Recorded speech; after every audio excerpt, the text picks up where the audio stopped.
የቤት ኪራይ በከፍተኛ ሁኔታ እየጨመረ መሆኑን ሰምተናል። ከመኖሪያ ቤት በተጨማሪ የንግድ ቤቶች ኪራያቸው ማሻቀቡን ለማወቅ ችለናል። በሌላ በኩል ደግሞ በአዲስ አበባ የሚገኙ 5 የማሽነሪ ማሰልጠኛ ተቋማት ለ6 ወራት መታገዳቸው ተገልጿል። በዚህም በአሁኑ ሰዓት አገልግሎት እየሰጠ የሚገኝ የማሽነሪ ማሰልጠኛ ተቋም የለም ተብሏል። ሰላም ቤተሰቦቻችን፣ መረጃዎቹን የት ሀገርና የት ከተማ ሆናችሁ እየተከታተላችሁ እንደምትገኙ በሐሳብ መስጫው ላይ ጻፉልን። ከቤት ኪራይ ዋጋ ጋር በተያያዘ ያላችሁንም ሐሳብ አሳውቁን። አሁን ዝርዝር መረጃዎቹን ወደ እናንተ እናደርሳለን። እስከ መጨረሻው አብራችሁን ቆዩ።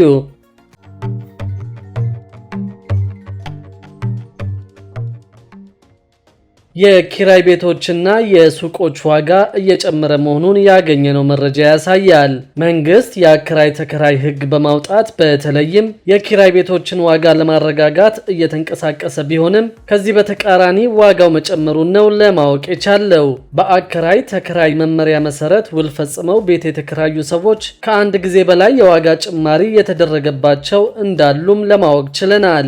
የኪራይ ጭማሪውን ከተገባው ውል ውጭ በማድረግ በካሽ እንደሚቀበሉም ነው ተከራዮች የነገሩን። በመመሪያው መሰረት የቤት ኪራይ ክፍያዎች በባንክ ወይም በሌላ ህጋዊ የኤሌክትሮኒክ ዘዴ መፈጸም እንደሚኖርበት ተደንግጓል። የኪራይ ጭማሪው በመኖሪያ ቤቶች ላይ ሳይወሰን የንግድ ቤቶች ኪራይ መጨመሩን ያነጋገርናቸው ነጋዴዎች ጠቅሰዋል። አስገራሚው ጉዳይ ግን የመኖሪያ፣ የአፓርትመንት፣ የኮንዶሚኒየም እና የሌሎች ቤቶች ዋጋ እየቀነሰ መሆኑ እየተገለጸበት ባለበት ሁኔታ የቤት ኪራይ ዋጋ እየጨመረ መሄዱ አስገራሚ መሆኑን ነዋሪዎች ገልጸዋል። የመሸጫ ዋጋቸው የቀነሱት እነዚህ ንብረቶች ሲከራዩ ግን ዋጋቸው የሚጨምርበት ምክንያት ምን ይሆን የሚል ጥያቄ ከማንሳት ባለፈ ይህ አካሄድ አደጋ ሊኖረው እንደሚችልም ነዋሪዎቹ ገልጸዋል። የሆነ ነገር በተፈጠረ ቁጥር አጋጣሚውን በመጠቀም የሚደረግ የቤት ኪራይ ጭማሪ በምንም ሁኔታ አግባብ አይሆንም ሲሉም አክለዋል።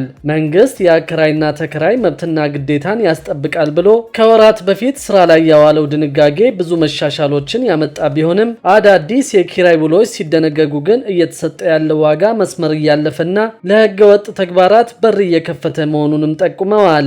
የመኖሪያ ቤት ኪራይ ዋጋ ጭማሪ እየተደረገ ከመሆኑም ባለፈ የተደረገው የዋጋ ጭማሪ በመንግስት በኩል እንዳይታወቅ እየተደረገ መሆኑም ታውቋል። በአከራዮች እየተፈጸመ ነው የሚባለው እንዲህ ያለው ተግባር በእጅ አዙር በህግ የተቀመጠውን የዋጋ ጭማሪ አሰራር የሚጥስ መሆኑ ሊሰመርበት ይገባልን ብለዋል። በመኖሪያ ቤት ኪራይ ቁጥጥርና አስተዳደር አዋጅ መሰረት የመኖሪያ ቤት አከራዮች በዘፈቀደ የኪራይ ዋጋ መጨመር አይችሉም ሲል ደንግጓል። አከራይ የኪራይ ዋጋ ጭማሪ ማድረግ የሚችለው ተቆጣጣሪው አካል በዓመት አንድ ጊዜ ነባራዊ የኢኮኖሚ ሁኔታውንና ሌሎች አግባብነት ያላቸውን ጉዳዮች ከግምት በማስገባት ሊወስን የሚችለውን የመኖሪያ ቤት ኪራይ ጭማሪ መሰረት በማድረግ መሆኑም ተጠቅሷል። የቤት ኪራይ ውል ዘመን ሳይጠናቀቅ ተከራይን ከቤት ማስወጣት ወይም በአዋጁ ከተፈቀደው ሁኔታ ውጭ የዋጋ ጭማሪ ማድረግ አይቻልም ሲልም አስገዳጅ ድንጋጌ አስቀምጠዋል። በሌላ በኩል ደግሞ በአዲስ አበባ የሚገኙ የማሽነሪ ማሰልጠኛ ተቋማት ለ6 ወራት መታገዳቸው ተገልጿል። በዚህም በአሁኑ ሰዓት አገልግሎት እየሰጠ የሚገኝ የማሽነሪ ማሰልጠኛ ተቋም የለም ተብሏል። በአዲስ አበባ ከተማ አገልግሎት ሲሰጡ የነበሩ 5 የኮንስትራክሽን፣ የእርሻና መሰል ማሽነሪ ማሰልጠኛ ተቋማት ላይ እግድ መጣሉን የአዲስ አበባ አሽከርካሪ ተሽከርካሪ ፈቃድና ቁጥጥር ባለስልጣን አስታውቀዋል። የባለስልጣን መስሪያ ቤቱ የአሽከርካሪ ዘርፍ ምክትል ስራ አስኪያጅ በድሉ ሌሊሳ ባለፉት 6 ዓመታት የማሰልጠኛ ተቋማት ላይ ምዘና ሳይካሄድ መቆየቱን ተናግረዋል። በተያያዘው በጀት ዓመት ተቋሙ ባካሄደው የሪፎርም አቅጣጫ መሰረት ብቁ አሽከርካሪና ብቃቱ የተረጋገጠ ተሽከርካሪ ለማፍራት የተጠናከረ ክትትልና የቁጥጥር ስራ ስለመሰራቱ አንስተዋል። በዚህም ሂደት ውስጥ የሚታዩ ክፍተቶችን የማረምና እርምጃ የመውሰድ ስራዎች መተግበራቸውን ያነሱት ምክትል ዋና ስራ አስኪያጁ ከነዚህም መካከል በከተማዋ በሚገኙ 5 የማሽነሪ ማሰልጠኛ ተቋማት ላይ ፍተሻ መካሄዱን ገልጸዋል። በዚህም መሰረት 5ቱም ተቋማት መመሪያው ከሚያዘው አንጻር ማሽኖቻቸው አሰራራቸውንና አጠቃላይ የስልጠና አካሄዱ በሚፈተሽበት ሰዓት ከደረጃ በታች ሆኖ በመገኘቱ የ6 ወር እግድ እንደተጣለባቸው አስታውቀዋል። እግዱ የተጣለው በተሰጣቸው 6 ወር ጊዜ ውስጥ አስተካክለው መውጣት ከቻሉ ድጋሚ ፍተሻ ተደርጎ ማስተካከያ ይደረጋል በሚል እንደሆነ ገልጸው ነገር ግን እስካሁን ድረስ በዛ መልክ ተስተካክለው ባለመምጣታቸው በእግድ ላይ እንደሚገኙ ተናግረዋል። በመሆኑም በአዲስ አበባ አገልግሎት የሚሰጡ ማሽነሪ ማሰልጠኛዎች 5 ብቻ የነበሩ በመሆኑ በአሁኑ ወቅት ምንም አይነት አገልግሎት እየሰጠ የሚገኝ ተቋም እንደሌለ አስታውቀዋል። ምክትል ዋና ስራ አስኪያጁ አክለውም ተቋሙ ወደ ሪፎርም ሲገባ በዋናነት ብቃት ያለው አሽከርካሪና ተሽከርካሪ ለማፍራት ተቋማቱን እየፈተሸ እርምጃ በመውሰድ ማስተካከል አስፈላጊ በመሆኑ በዛ መልክ እርምጃው ስለመወሰዱ ገልጸዋል። በሌላ በኩልም መደበኛ ማሰልጠኛ ተቋማትን በሚመለከት ድንገተኛ የሆነ ክትትልና ድጋፍ እንደሚደረግ አንስተው በርከት ያሉ ክፍተቶች የታዩበትና የስልጠና ጥራቱን አጓድለው የተገኙ ተቋማት ላይ ሙሉ ለሙሉ የመዝጋትና ፈቃዱን የመሰረት ስራ መሰራቱን አስታውቀዋል።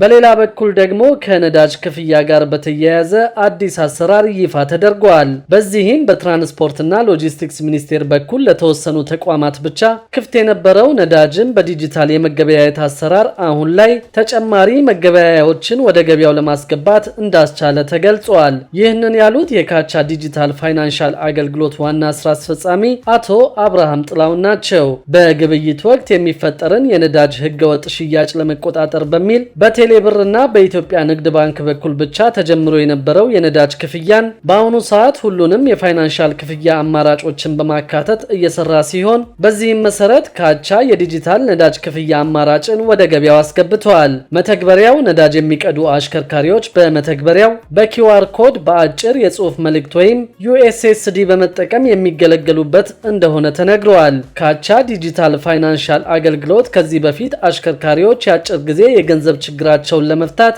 አዲስ አሰራር ያቀረበ እንደሆነ ገልጾ አሁንም ይህንን አሰራር ለማቅረብ ከትራንስፖርትና ሎጂስቲክስ ሚኒስቴር ጋር የተለያዩ ንግግሮች መደረጋቸውን ዋና ስራ አስፈጻሚው ተናግረዋል። መተግበሪያው አሁን ላይ በአዲስ አበባ በሚገኙ የተመረጡ ማደያዎች ወደ ተግባር እንዲገባ መደረጉን የተገለጸው በቀጣይ በሁሉም የኢትዮጵያ አካባቢዎች በሚገኙ ማደያዎች ወደ ስራ ለማስገባትና ክፍያዎችን ለመፈጸም መታቀዱን ገልጸዋል። በሌላ መረጃ ደግሞ ኢትዮጵያ ከቡና የወጪ ንግድ በሀገሪቱ ታሪክ ከፍተኛውን ገቢ ማግኘቷ ተገለጸ። በበጀት ዓመቱ 10 ወራት በኢትዮጵያ ታሪክ ትልቁ የቡና ኤክስፖርት አፈጻጸም መመዝገቡን የኢትዮጵያ ቡናና ሻይ ባለስልጣን አስታውቋል። ሀገሪቱ በ10 ወራት ውስጥ ከቡና ብቻ ከ1.8 ቢሊዮን የአሜሪካን ዶላር በላይ ገቢ ማግኘቷንም የባለስልጣኑ ዋና ዳይሬክተር ዶክተር አዱኛ ደበላ ገልጸዋል። ዋና ዳይሬክተሩ ባለስልጣኑ በበጀት ዓመቱ 10 ወራት 354302 ቶን ቡና ወደ ውጭ መላኩን ጠቁመዋል። ይህም ከባለፈው በጀት ዓመት ተመሳሳይ ወቅት ጋር ሲነጻጸር በመጠን የ154316 ቶን በገቢ ደግሞ የ869 ሚሊዮን የአሜሪካን ዶላር ጭማሪ እንዳለው አስታውቀዋል። በ10 ወራት የኢትዮጵያ ቡና ቀዳሚ መዳረሻ ሀገራትን በቅደም ተከተል ጀርመን፣ ሳውዲ አረቢያና አሜሪካ እንደነበሩም አስታውሰዋል። ለተመዘገበው ስኬት ከመንግስት ጋር በቅንጅት ርብርብ ላደረጉ አካላትን ዋና ዳይሬክተሩ ምስጋና ማቅረባቸውን ከባለስልጣኑ የተገኘው መረጃ ያመለክታል። በሌላ በኩል ደግሞ በርካታ የመንግስት ሰራተኞች ላይ እርምጃ መወሰዱን ሰምተናል። የአዲስ አበባ ሲቪል ምዝገባና ነዋሪነት አገልግሎት ኤጀንሲ በ2017 በጀት ዓመት ውስጥ 188 የሚሆኑ አካላት ከህገወጥ ስራ ጋር በተያያዘ በቁጥጥር ስር መዋላቸውን ገልጿል። ከነዚህ ውስጥ 33 የሚሆኑት ተገልጋዮች ሲሆኑ ሐሰተኛ መታወቂያ ከውጭ አሰርተው ወደ ተቋሙ አገልግሎት ለማግኘት ሲሄዱ መያዛቸውን የተገለጸው 155 የሚሆኑት ሰራተኞች ደግሞ የተቋሙ ባለሙያዎችና ቡድን መሪዎች መሆናቸው የተገለጸ ሲሆን በቁጥጥር ስር ከዋሉባቸው ምክንያቶች ውስጥ ገንዘብ ተቀብሎ አገልግሎት መስጠት፣ ያልተገባ አገልግሎት መስጠትና ሌሎችም ተጠቃሽ መሆናቸው ተመላክቷል። የኤጀንሲው ምክትል ዋና ዳይሬክተርና የነዋሪነትና ኩነት ዘርፍ ኃላፊ አቶ ዮሴፍ ገብሬ ከህገወጥ ስራ ጋር በተያያዘ በቁጥጥር ስር የዋሉ ሰዎች ጉዳያቸው በህግ የተያዘ መሆኑን ገልጸዋል። አክለውም አሁን ላይ የፋይዳ መታወቂያ አገልግሎት ጋር ተቋሙ አብሮ እየሰራ መሆኑን ገልጸው ይህም ችግሮችን ያቀላል ተብሎ እንደሚጠበቅ ተናግረዋል። ከአገልግሎት መስሪያ ቤቱ ጋር አብሮ መስራቱ ያስገኘውን ውጤት ለመገምገም ግን ጊዜ የሚያስፈልግና ሁሉም ሰው ተመዝግቦ መጠናቀቅ እንዳለበት አንስተዋል። በፋይዳ አገልግሎት መስጠት ከተጀመረ በኋላ በመሸኛ የሚሰጡ መታወቂያዎችን መስጠት እንደተቻለም ኃላፊው ጨምረው ገልጸዋል። ክቡራትና ክቡራን የአዲስ ቢዝነስ የዩቲዩብ ቻናል ተከታታዮቻችን ይህንን ቻናል ሰብስክራይብ ሳታደርጉ የምትከታተሉን ከሆነ ቢዝነስና ሌሎች ተያያዥ ጉዳዮችን በተመለከተ አዳዲስ መረጃ ለማግኘት የዩቲዩብ ቻናሉን ሰብስክራይብ በማድረግ ቤተሰብ እንድትሆኑም በትህትና እንጠይቃለን።